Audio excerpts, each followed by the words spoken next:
Bueno, pues buenos días. Bienvenidos a Nacional de Ciencia y Tecnología. Soy María Martínez, soy la directora del museo.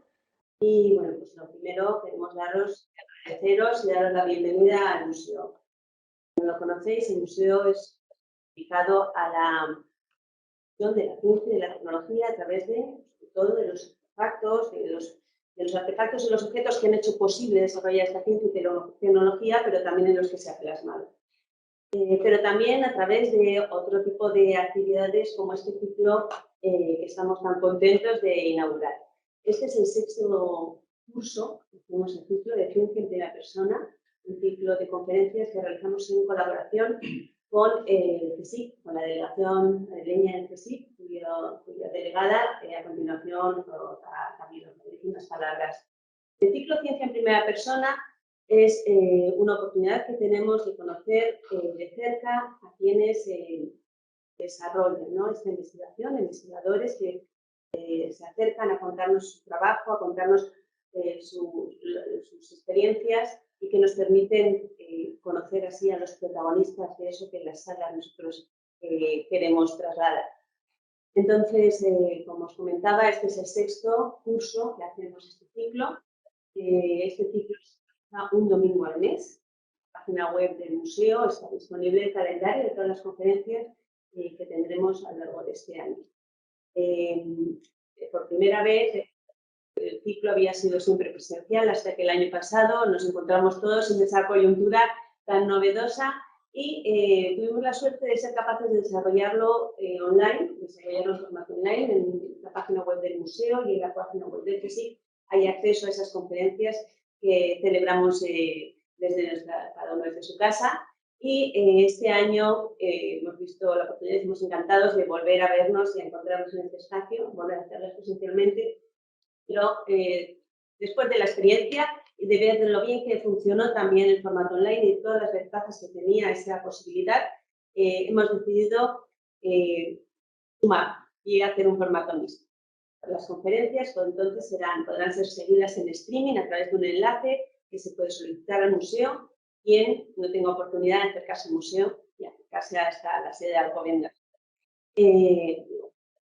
Las próximas, para quien desea seguir la conferencia. Bueno, las conferencias, como comentaba, entonces serán grabadas. Todas las personas que estén en la sala tenéis que estar advertidos de esta circunstancia y, bueno, pues, si participáis, eso se quedará recogido en nuestras plataformas.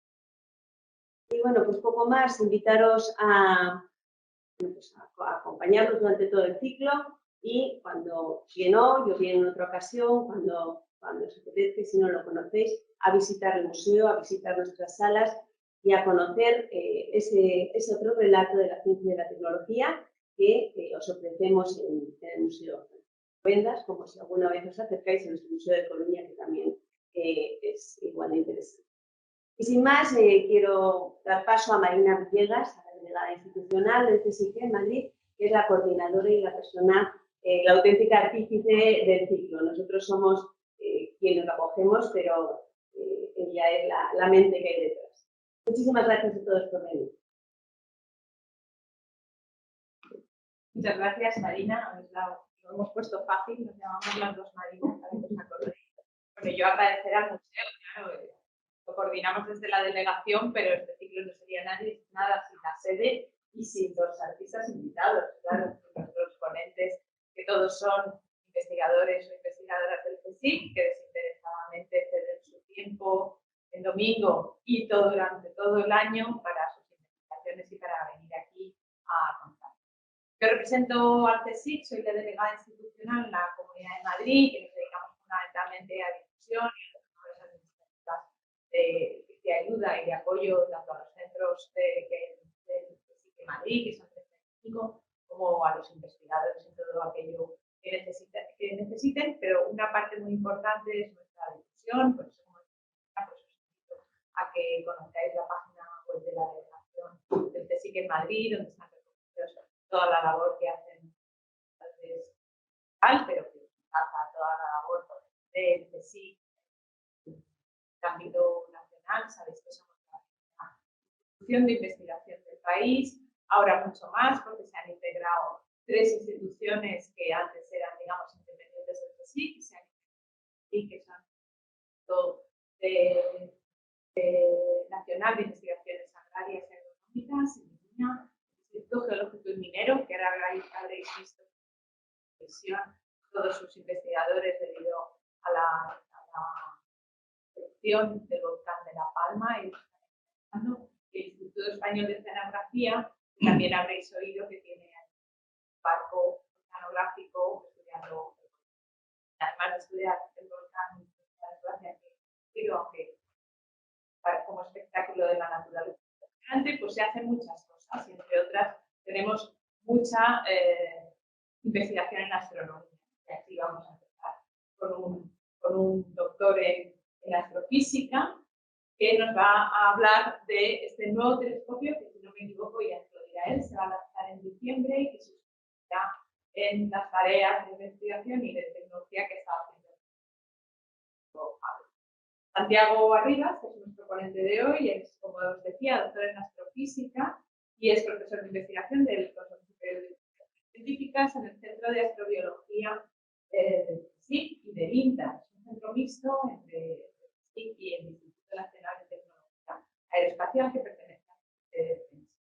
En su currículum pues, nos dice que ha trabajado también, como ocurre a todos los investigadores, pero en su caso en instituciones muy importantes, tanto nacionales como extranjeras, como en institutos de sus telescopios en Tenerife y en La Palma, en la Universidad de Oxford, en la Agencia Espacial Europea y en el Instituto Científico de Francia.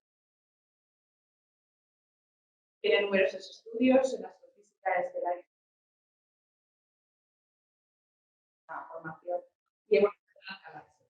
También, como nos va a contar, pues ha hecho desarrollos, ha construido desarrollos de para varios telescopios, como el gran telescopio, el ELT, que se está en Chile, en el Observatorio Europeo Austral, y desde hace más de 20 años, lo cual demuestra que la investigación es una actividad de mucha paciencia, pues está en el proyecto del desarrollo de telescopios. Yo os dejo ya con él, aprovechando esta charla o aprovechando el mes de la astronomía que se celebra en el museo, pues se ha programado esta conferencia de Santiago. Muchas gracias, Santiago, muchas gracias al museo, a todos ustedes, a los que están aquí presencialmente, que se han animado a venir, y los que están detrás de la pantalla viendo. Muchas gracias. Buenos días a todos. En primer lugar, muchas gracias, Marina, por la presentación. Por supuesto, estoy encantado de participar en este ciclo de conferencias y también de contribuir a las actividades del mes de la astronomía, del espacio. También muchas gracias al Museo Nacional de Ciencia y Tecnología por acogernos aquí y, por supuesto, muchas gracias a todos ustedes por estar aquí presencialmente y también a los que nos están viendo por Internet. El tema de esta conferencia es el telescopio espacial James Webb, JWST, de sus siglas, el puntero no marca bien, pero las siglas de este proyecto es JWST, que van a ver varias veces en las transparencias. Si tuviera que resumir en un minuto el proyecto para ponerlo en contexto, diría que este telescopio es considerado por muchos como el sucesor del telescopio espacial Hubble.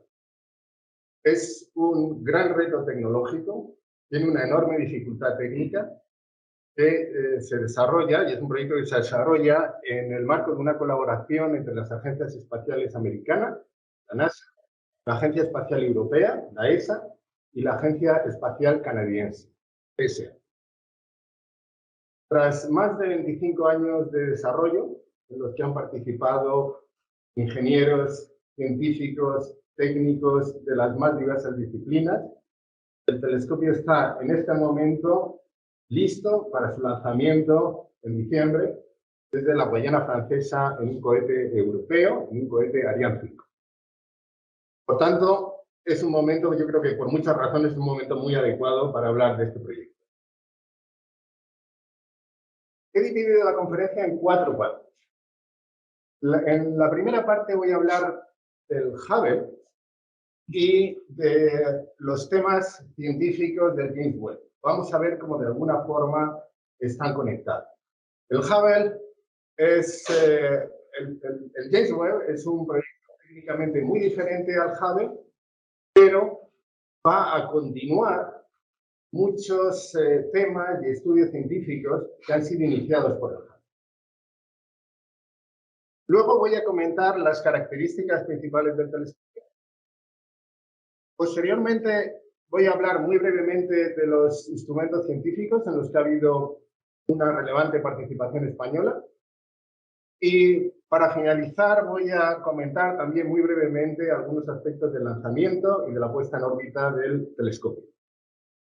Para ayudar a no perderse en la conferencia, aquí en la parte de abajo pongo estos 4 temas que voy a tratar en la conferencia y voy a marcar con un color más oscuro el tema en el que estemos en cada momento.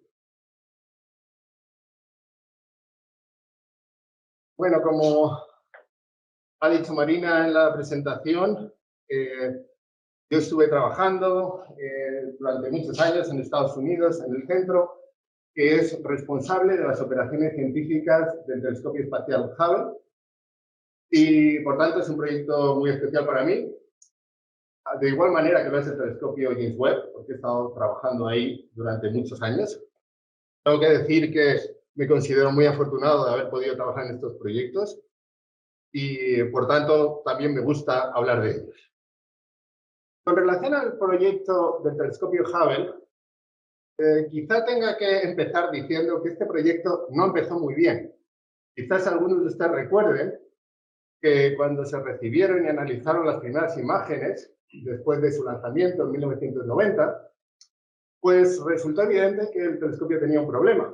El espejo del telescopio no se le había dado la forma adecuada. Pero lo que parecía que iba a ser un tremendo fiasco, realmente se le dio radicalmente la vuelta y unos astronautas en una misión del Shuttle consiguieron repararlo y convertir el proyecto Hubble en el proyecto del Hubble en un proyecto científico de un tremendo éxito. Este es uno de los momentos en los que los astronautas están trabajando en el telescopio y reparándolo. Podemos pensar que el éxito del Hubble tiene 2 aspectos.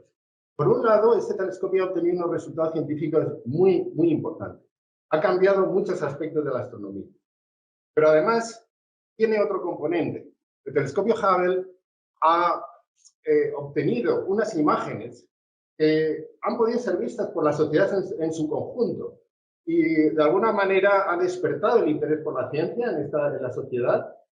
Y yo creo que en cualquier caso, aun sin conocer exactamente el valor científico que tenían algunas imágenes, nos han impresionado a todos, ¿no? El verlas. Pongo aquí unos ejemplos.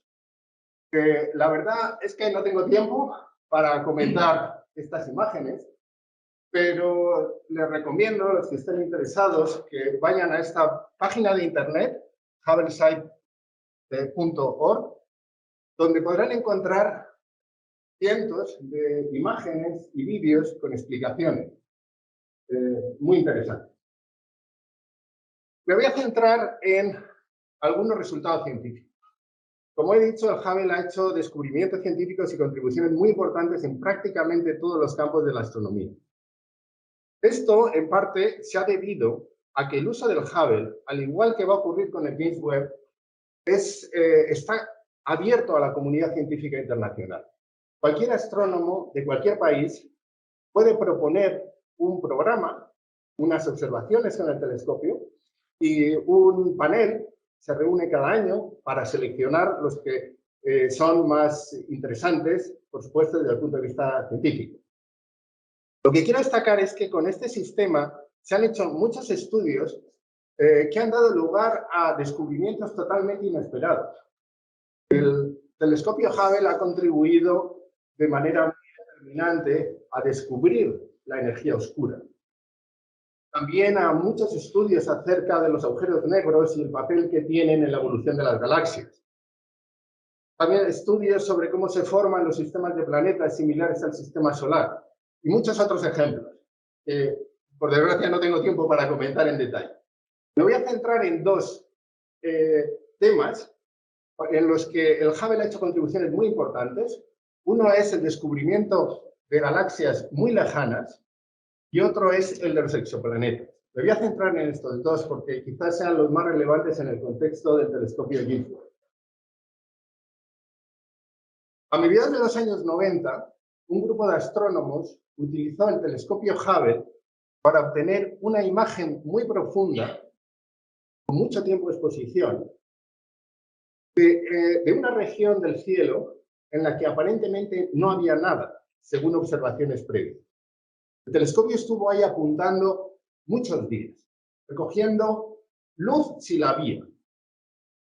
Bien, pues después de estos muchos días, esto fue lo que se obtuvo. Aquí lo que tenemos son 10.000 galaxias. Pero esta es una región minúscula del cielo, absolutamente minúscula. Estos resultados implican que en el universo debe haber entre 100.000 y 200.000 millones de galaxias. Les recuerdo que en una galaxia suele tener entre 10.000 y 100.000 millones de estrellas. Entiendo que uno se pierde con los números, pero son realmente impresionantes. Estos descubrimientos son muy relevantes. Y el asunto es que estas galaxias, muchas de ellas son muy distantes.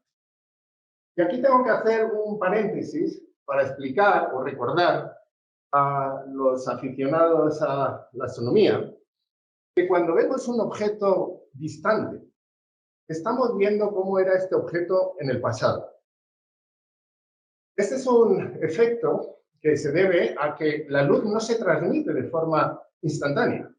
Tarda un tiempo. En nuestra vida cotidiana no lo podemos apreciar porque la velocidad de la luz es enorme. Son 300.000 kilómetros por segundo. Pero en astronomía las distancias son enormes y realmente tenemos que tenerlo en cuenta. Por ejemplo, cuando miramos la Luna, que da la circunstancia que está aproximadamente a 300.000 kilómetros, estamos viendo cómo era la Luna hace un segundo. Podemos decir, bueno, la estamos viendo cómo es en el presente, cómo es ahora. Bien, cuando nos vamos un poco más lejos, si nos vamos al Sol, las cosas ya son un poco diferentes.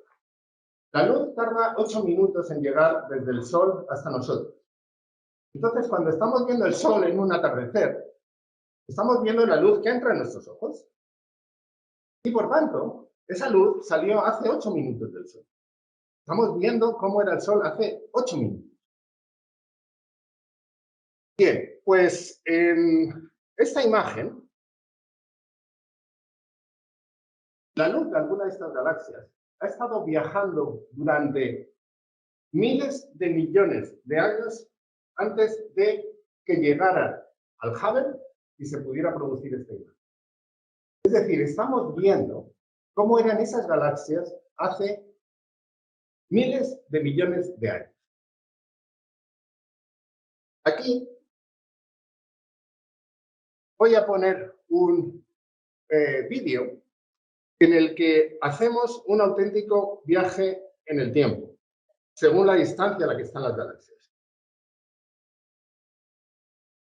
Las galaxias que pasan más rápidamente y que desaparecen del vídeo son las que están más cerca en distancia y, por tanto, las más cercanas en el tiempo a nosotros.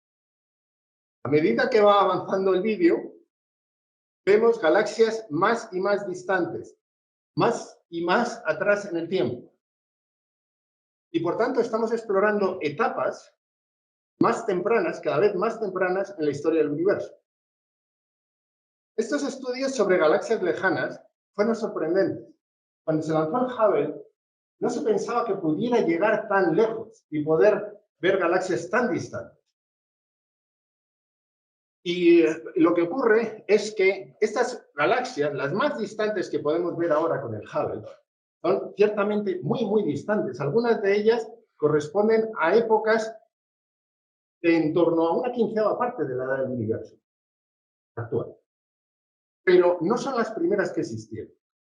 Si tuviéramos un telescopio más potente, más grande, todavía podríamos acceder a objetos más distantes, objetos más tempranos en la edad del universo. Y eso es exactamente lo que quiere hacer el telescopio James Webb. Otro tema de mucha actualidad es el tema de los exoplanetas. Un exoplaneta es un planeta que gira alrededor de una estrella diferente al Sol, un planeta fuera del sistema solar. Cuando se lanzó el Hubble en 1990, no se conocía ningún exoplaneta. No se había identificado ninguno. El primer exoplaneta alrededor de una estrella parecida al Sol se descubrió en 1995, no con el Hubble, sino con telescopios terrestres, que por cierto a los descubridores de este exoplaneta les otorgaron el Premio Nobel de Física hace 2 años, en el año 2019, por este descubrimiento. En la actualidad conocemos del orden de 4.500 exoplanetas, planetas fuera del sistema solar. Y este número sigue creciendo de año en año. Lo que quiero destacar aquí es la aportación del Hubble. El Hubble, alrededor del año 2000, hace una aportación fundamental. Hace unas observaciones que permiten detectar la presencia de algunos elementos químicos en la atmósfera de planetas extrasolares. Es decir, empezamos con el Hubble a estudiar la composición química de las atmósferas de los planetas extrasolares. Es un cambio cualitativo tremendo el poder caracterizar de esta forma las atmósferas de planetas fuera del sistema solar. Pero hay que decir que estos estudios, que ahora es un tema en el que se trabaja de manera muy intensa, pero hay que decir que todos estos estudios son limitados. No podemos hacer una caracterización realmente completa y buena de las atmósferas de estos exoplanetas. Con el James Webb esperamos avanzar mucho en este campo y realmente darle un impulso en la caracterización de las atmósferas, de los exoplanetas. Bien, paso ahora a comentar los objetivos científicos del James Webb, que como veremos en algunos casos son continuación de los iniciados por el Hubble. Uno de estos estudios es lo que llamamos en astronomía primera luz.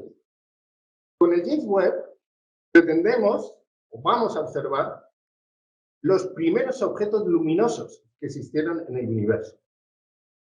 Ya lo he comentado antes, si tuviéramos un telescopio más potente que el Hubble, podríamos observar objetos más distantes y acceder a épocas más tempranas en la historia del universo. Pues con el James Webb pretendemos acceder y vamos a explorar la época en la que se formaron las primeras galaxias, las primeras estrellas y los primeros agujeros negros.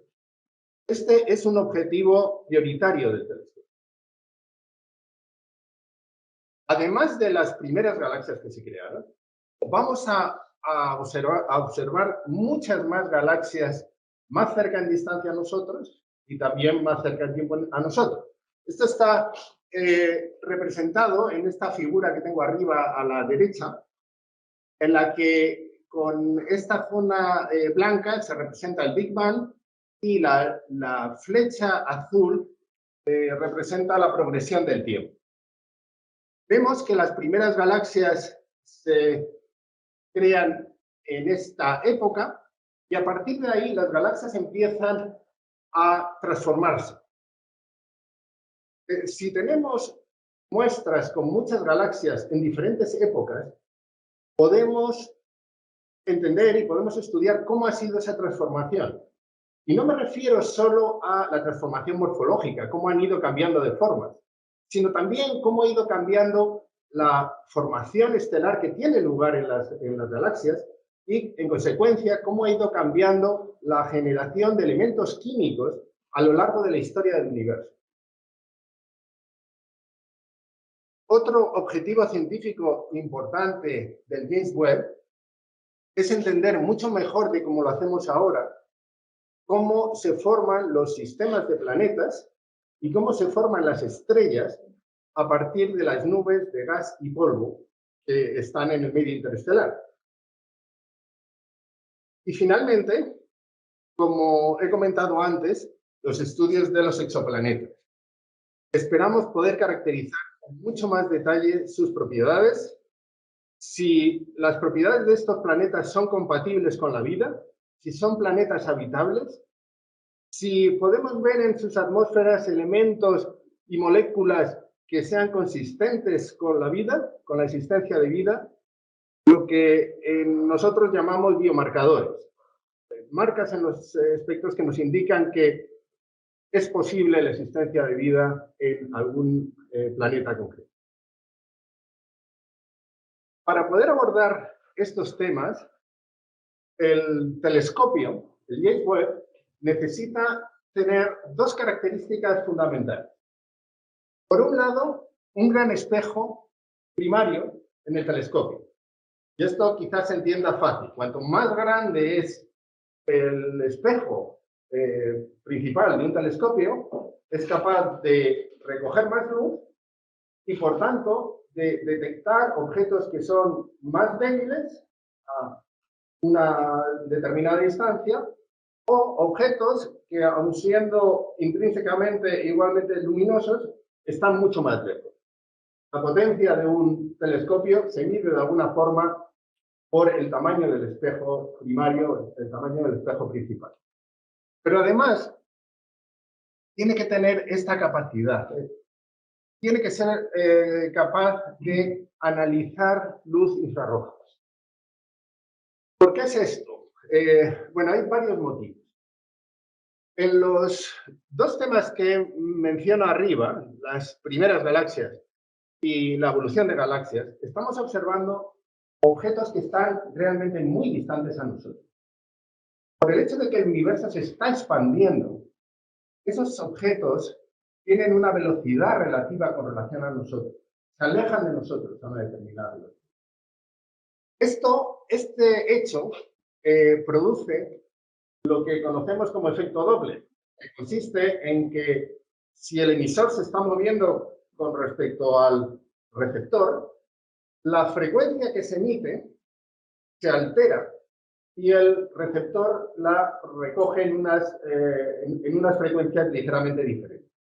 Esto ocurre con la luz, y entonces la luz que emiten en el visible objetos que están muy lejos, nosotros la recogemos en tierra desplazadas a colores o longitudes de onda más hacia el infrarrojo.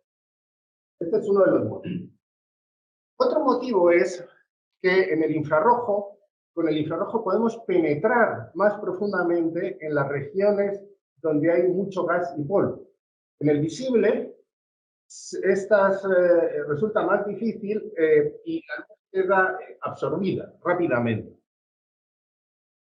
Esto es importante para todos los estudios sobre formación de estrellas y formación de planetas, porque estas se forman en regiones, como he dicho antes, donde hay mucho gas y polvo. Entonces, en el infrarrojo podemos penetrar más y ver los detalles de todo el proceso que está ocurriendo.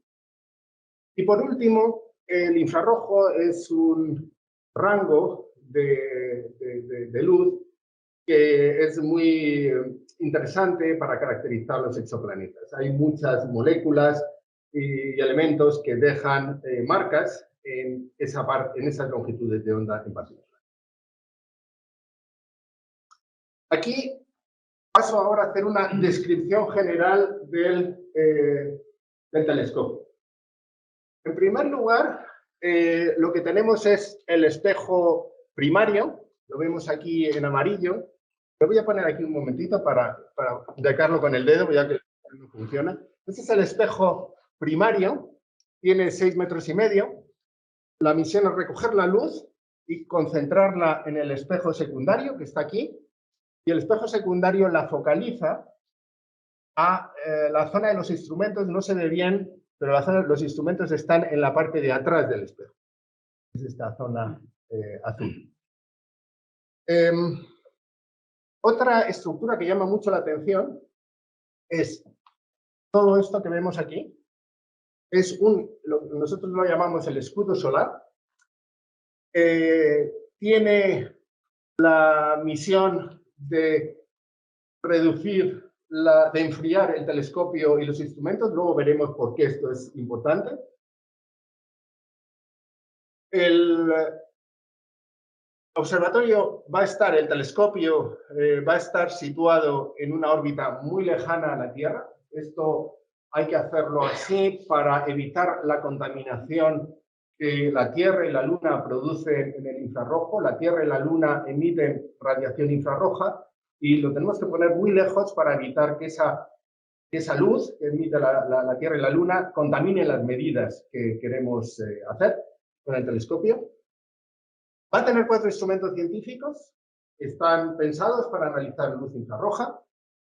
Y otra característica importante de este telescopio es que es demasiado grande y hay que lanzarlo plegado y hay que desplegarlo en el espacio. Esto es la primera vez que se va a hacer para un telescopio, sobre todo de estas dimensiones, y es realmente un gran reto. Pero ahora voy a comentar un poco más detalle todos estos puntos. El espejo primario tiene 6 metros y medio. Es mucho más grande que el del Hubble.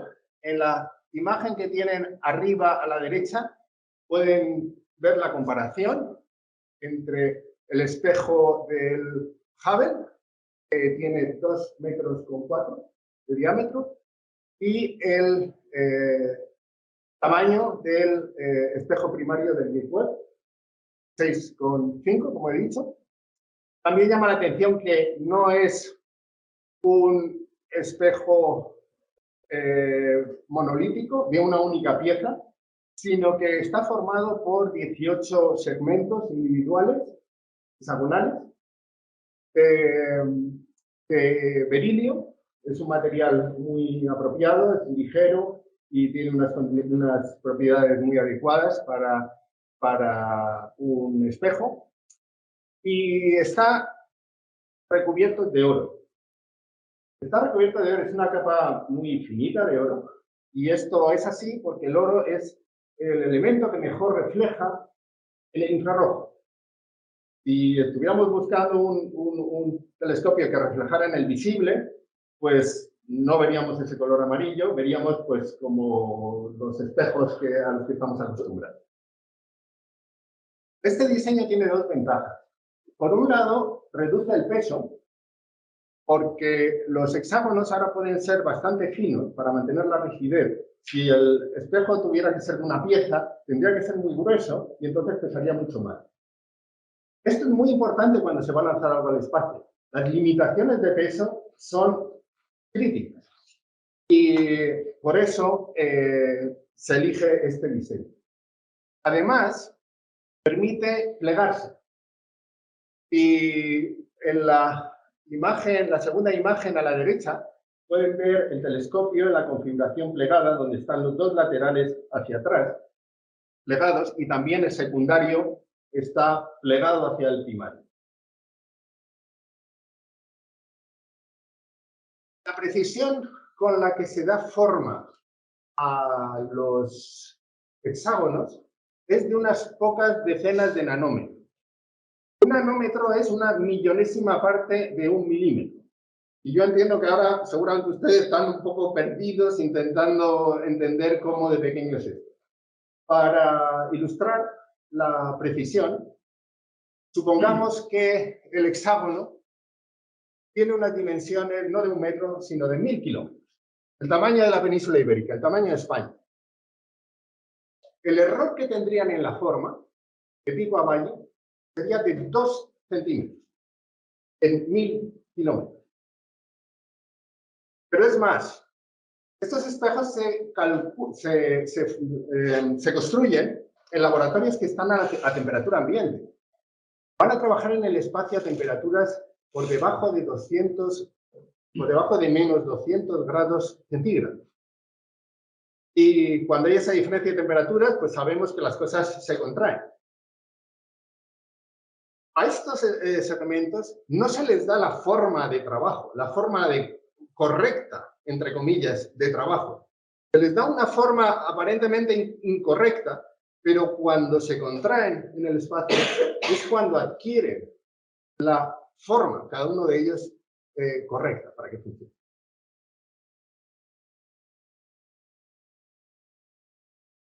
El escudo solar. Podemos decir que el escudo solar tiene la misión simplemente de bloquear la luz del sol. Y con esto crear una noche permanente en el telescopio.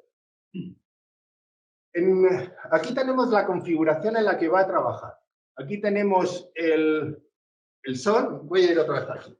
Aquí tenemos el sol, los rayos, y el escudo solar siempre va a estar bloqueando los rayos del sol. Es decir, va a actuar como una auténtica sombrilla. Pero esto es muy importante.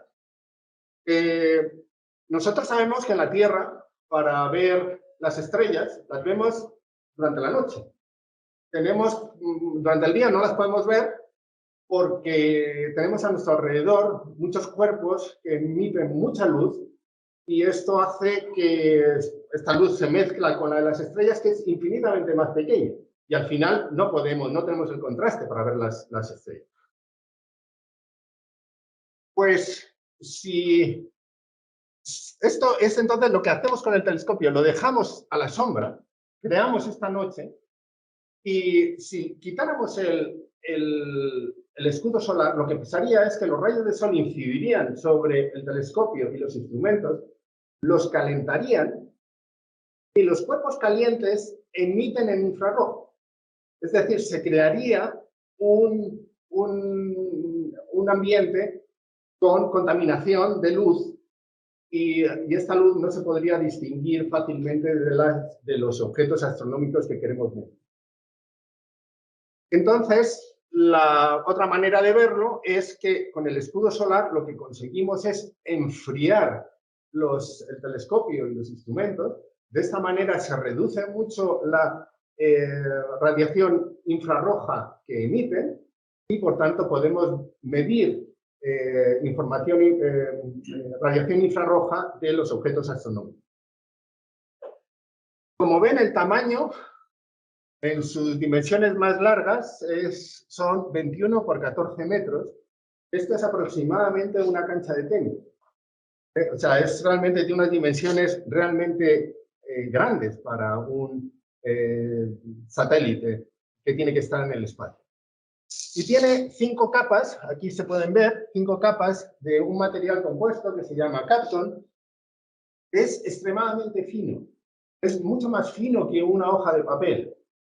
Y con este sistema se consigue reducir la temperatura, como he dicho, del telescopio y los instrumentos. Y para que se hagan una idea, la capa 1, que es la que está expuesta al Sol, la temperatura es entre 80 y 100 grados centígrados.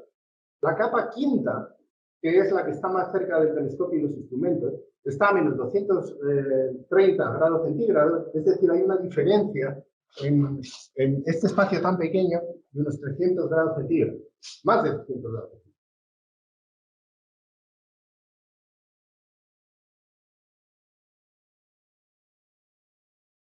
La órbita.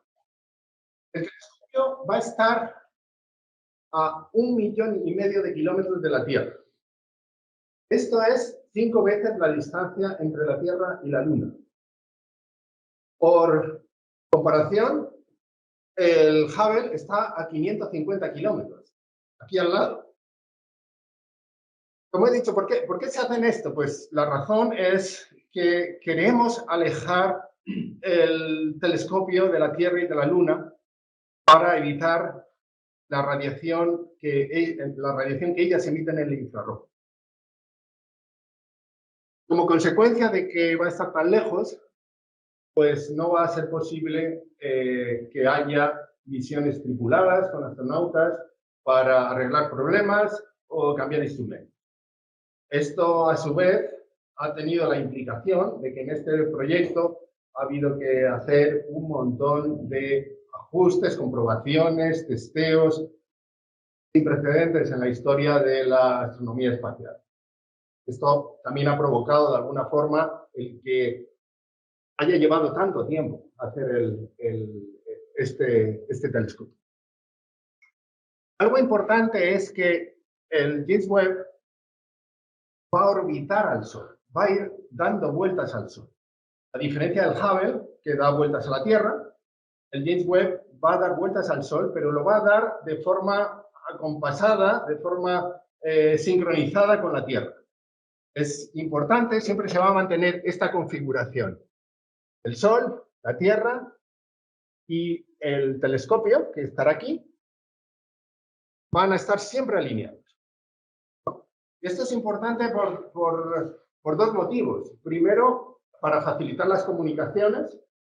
Esta es la distancia menor. Si va a estar tan lejos, esta es la distancia menor para poderse comunicar con la Tierra. Pero también es importante para que el escudo solar trabaje bien, porque va a bloquear no solo la luz del Sol, sino también la luz que viene de la Tierra y de la Luna. Está tan lejos que tardará aproximadamente un mes en llegar a esta hora. El James Webb tiene 4 instrumentos científicos. Voy a hablar de 2 de ellos, que son en los que hemos participado en España y creo que da una idea del tipo de instrumentación que va a tener el telescopio. Uno de estos instrumentos es NIRSPEC, es un espectrógrafo. Os puedo preguntar qué es un espectrógrafo. Un espectrógrafo es un instrumento que descompone la luz en colores, en longitudes de onda, de igual manera como lo hace un prisma. De hecho, muchos espectrógrafos lo que utilizan es un prisma para descomponer la luz. Esto es lo que llamamos un espectro, ¿no? El resultado de esa descomposición. Y claro, aquí estamos viendo los colores en el visible, estamos acostumbrados a esto, pero NIRSPEC es un espectrógrafo que va a funcionar en el infrarrojo, entonces va a obtener un espectro aquí, con longitudes de onda que nosotros no vemos. Nosotros no la vemos, pero los detectores que ponemos en el instrumento sí detectan y, por tanto, obtenemos espectros que están en estas longitudes de onda, ¿no? En estos colores. Los espectros son muy importantes en astronomía, en astrofísica, porque analizando los espectros podemos obtener muchísima información. Podemos saber cuáles son las condiciones físicas de los objetos, qué temperatura, qué densidad tienen.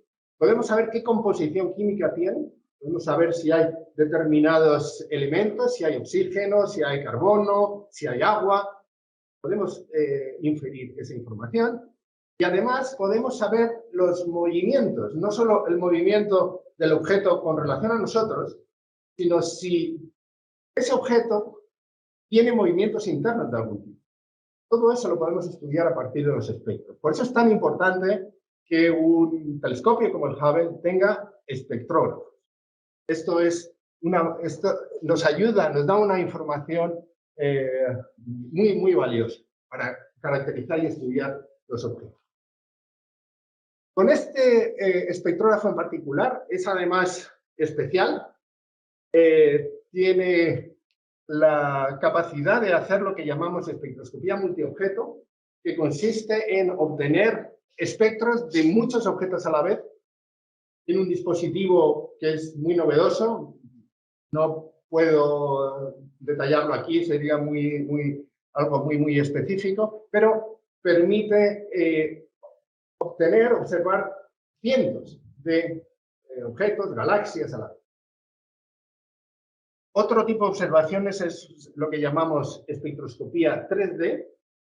Consiste en obtener miles de imágenes de una zona pequeñita del cielo, una zona pequeña del cielo, pero obtenemos miles de imágenes cada una de ellas en una longitud de onda diferente. Entonces, esto nos permite tener una caracterización del espectro en esa región muy detallada y poder estudiar no solo el objeto, sino también su entorno. Y por último, está preparado también para caracterizar exoplanetas y en particular los tránsitos. Un tránsito, y ahora lo voy aquí, tengo un pequeño vídeo ahí en la esquina de abajo a la derecha. Un tránsito es cuando un planeta pasa enfrente de su estrella. Cuando pasa enfrente de su estrella, lo que se produce es una caída en el flujo que estamos observando en la estrella. Parte de la luz está bloqueada por el planeta. Esto nos permite, estudiando los perfiles de luz, determinar propiedades y características del planeta. Pero si además si el planeta tiene una atmósfera, como está representado aquí con este color blanco, lo que ocurre es que parte de la luz atraviesa la atmósfera y al atravesar la atmósfera deja una huella en el espectro.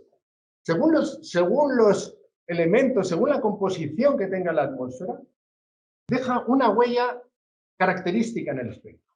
Esta es la forma en la que se estudia la composición química de las atmósferas en planetas extrasolares. Por supuesto, estos estudios son muy delicados. Realmente requieren mucha precisión y mucha sensibilidad porque, a diferencia de lo que sugiere este vídeo, el tamaño de los planetas es mucho más pequeño que el de las estrellas. Es decir, el tamaño de la Tierra, por ejemplo, el radio de la Tierra es 100 veces más pequeño que el radio del Sol. Entonces, si se imaginan el Sol y 100 veces más pequeño la Tierra, estamos queriendo detectar cosas realmente muy pequeñas, señales muy pequeñas, y hace muy difícil este tipo de estudio. Pero con un instrumento como este vamos a poder avanzar mucho en este campo. El otro instrumento que en el participación española es MIRI, y es una cámara y espectrógrafo. Con la cámara lo que se hacen son imágenes de gran campo a través de filtros determinados, y va a funcionar en un rango de longitudes de onda en unos colores ligeramente diferentes a mí. Y va a hacer tres tipos de observaciones. Imágenes en tamaño grande, la espectroscopía 3D, ya lo he dicho antes, en un campito pequeño, pero miles de imágenes en longitudes de onda diferentes. Y luego también es muy importante es el rango de frecuencias, de longitud de onda en el que va a trabajar MIRI para la caracterización de exoplanetas. Aquí está el instrumento y aquí tenemos una imagen cuando se hicieron las pruebas del instrumento en los laboratorios del Reino Unido. La participación española está resumida aquí. Los equipos científicos que ahora están de los dos instrumentos, que están en el Centro de Astrobiología, han participado durante toda la fase del desarrollo de estos instrumentos. También participan en los grupos que tienen que verificar los instrumentos cuando se lance el telescopio, y se lidera y se participa en diferentes programas científicos. El Instituto Nacional de Tecnología Aeroespacial, además, construyó un elemento que es muy importante para caracterizar el instrumento MIRI, y aquí en esta imagen no es difícil ver exactamente dónde está, pero es uno de los componentes importantes, como digo, para hacer las calibraciones en tierra del instrumento antes de entregar el instrumento a NASA, para que lo integrara con los demás. Y por último, también es muy destacable que ha habido una participación industrial importante por parte de España. Empresas españolas del sector generalmente aeroespacial y de alta tecnología han participado en el desarrollo de diferentes componentes de estos instrumentos, ¿no? Es decir, que ha habido una participación desde muchos puntos de vista, pero globalmente relevante para el desarrollo de estos instrumentos.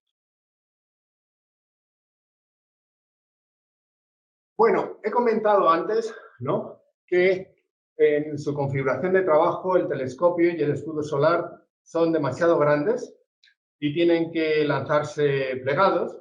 Las cápsulas de los cohetes que existen en la actualidad no permiten, tienen unas limitaciones típicamente de 5, 6 metros como mucho, entonces no permitirían poner el observatorio en su configuración de funcionamiento.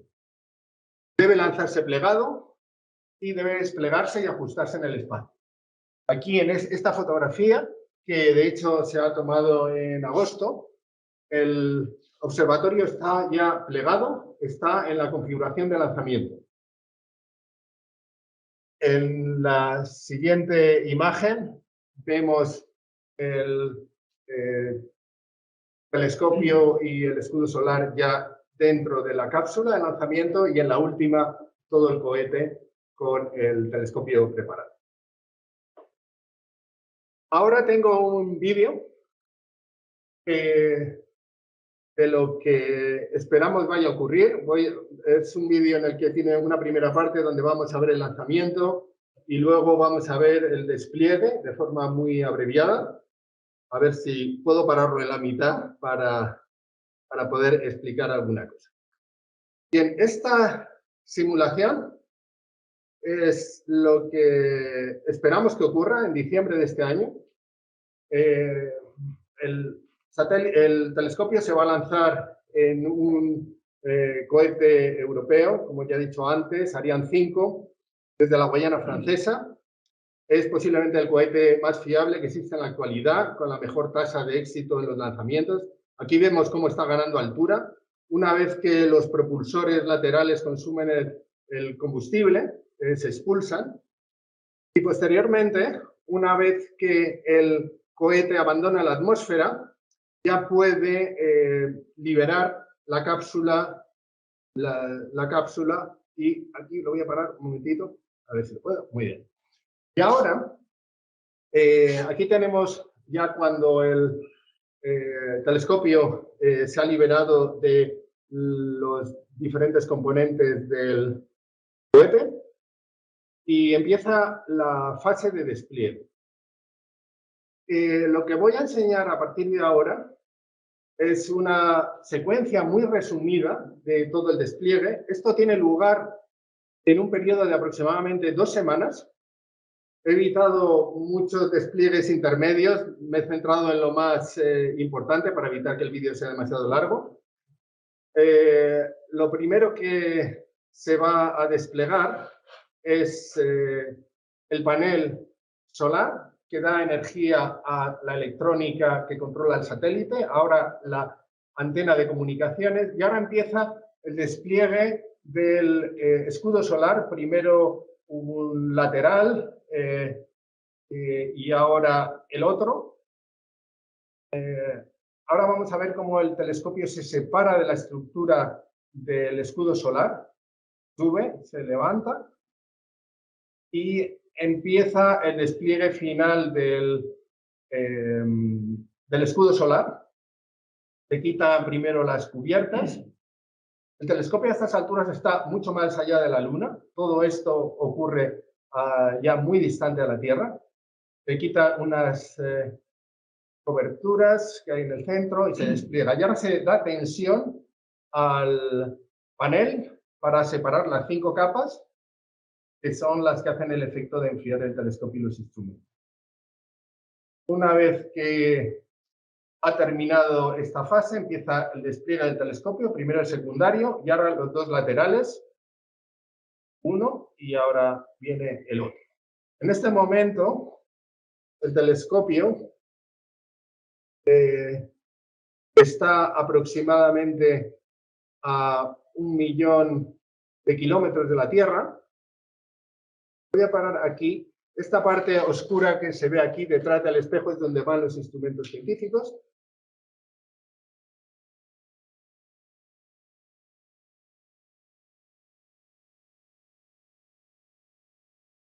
Aquí vemos el telescopio. me he podido parar. A ver si puedo ponerme aquí.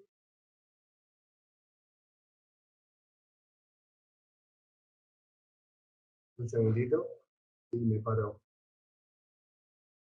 aquí. Una vez que se ha desplegado el escudo solar y el telescopio, empieza una fase en la que hay que hacer ajustes y muchas comprobaciones. Es lo que llamamos la fase de comisionado y verificación en órbita. Dura 6 meses. Y lo primero que hay que hacer en esta fase es ajustar las posiciones relativas de los diferentes segmentos del telescopio para que el telescopio funcione como un único espejo, con un único espejo. No queremos que haya 18 espejos individuales trabajando independientemente. Las posiciones relativas deben ajustarse también con precisiones de nanómetros, pequeñísimas, y esto, como digo, es una fase que durará como 6 meses. Después de esta fase, el telescopio está listo para empezar las observaciones científicas. Y aquí, para finalizar, pongo de nuevo esa transparencia para hacer una pequeña reflexión.